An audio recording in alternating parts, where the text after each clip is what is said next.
36 जिल्हे, 36 बातम्या. News G9 Maharashtra. उत्तर तुमच्या प्रश्नांचे.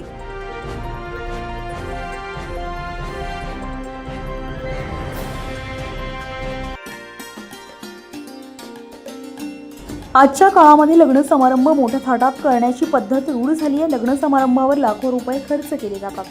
पण आमचे पिंपळकोटे तालुका बागलाण येथील श्री पोपट भामरे आणि सौंदणेप येथील श्री सुरेश पवार या दोन्ही दाम्पत्यानं बडेजाऊपणा आणि अनावश्यक खर्चाला फाटा देत चटमंगनी पटब्याह करून समाजासमोर एक आदर्श निर्माण केलाय. काल नाशिक येथे कुमारी रितू आणि चिरंजीव श्याम यांचा साखरपुडा सोहळा आयोजित केला होता. जवळचे नातलग आणि मित्रपरिवार अशी मोजकीच मंडळी जमली होती.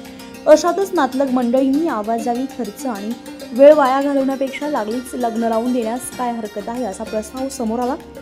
दोन्ही परिवारांनी त्याला होकार दिला आणि अवघ्या 2 तासातच कौटुंबिक वातावरणामध्ये मोज